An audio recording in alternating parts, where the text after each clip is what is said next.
Une pâte à choux. Nous avons préparé les ingrédients. Ici, choisir un récipient de taille appropriée à la quantité, de l'eau, du beurre en petits morceaux. Nous avons mis à l'intérieur du sel, du sucre, des œufs, de la poudre de lait et de la farine. Porter à ébullition l'eau, le sel, le sucre et le beurre. Il est important de couper le beurre en petits morceaux au départ. Il faut qu'il soit fondu avant que l'eau soit à ébullition. Le beurre est maintenant complètement fondu. Nous pouvons atteindre l'ébullition. À ébullition, retirer du feu et verser en fouettant la poudre de lait.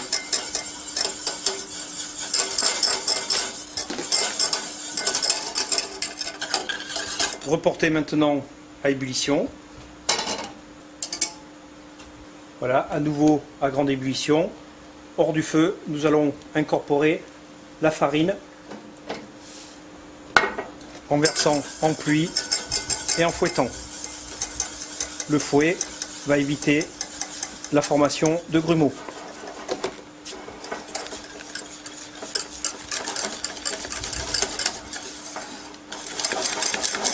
Nous avons obtenu ici un emploi d'amidon.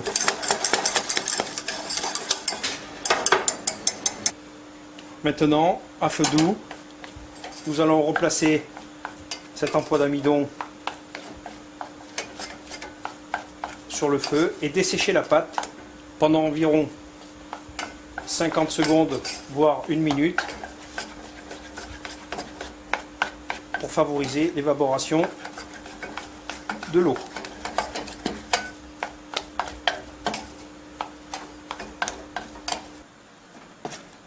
Nous avons donc desséché la pâte, ce qui l'a rendue bien homogène et sans excès d'humidité.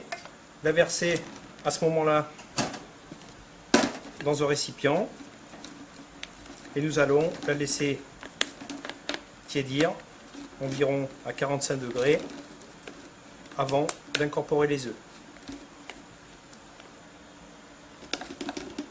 Nous allons maintenant rajouter les œufs petit à petit.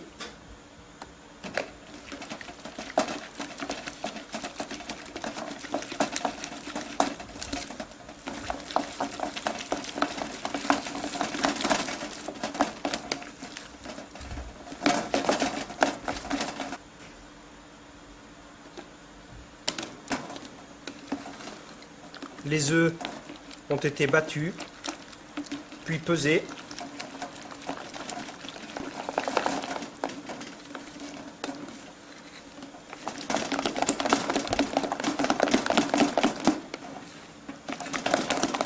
La pâte à choux est pratiquement terminée. La consistance au bec. Nous allons maintenant l'aérer en fouettant.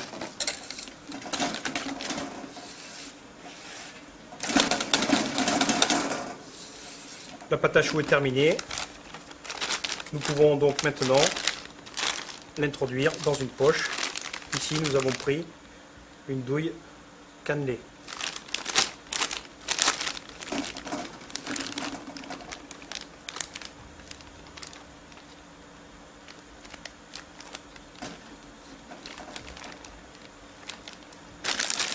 Pour la pâte à choux, il est important de réaliser des pesées précises, bien respecter la technique d'élaboration et surtout pour la cuisson, nous allons faire préchauffer le four environ à 250-255 degrés, puis nous allons enfourner les choux ou les éclairs, éteindre le four pendant environ 10 à 12 minutes, puis rallumer ensuite le four à 160 degrés et prolonger la cuisson environ 20 à 25 minutes en fonction de la taille de ceux-ci.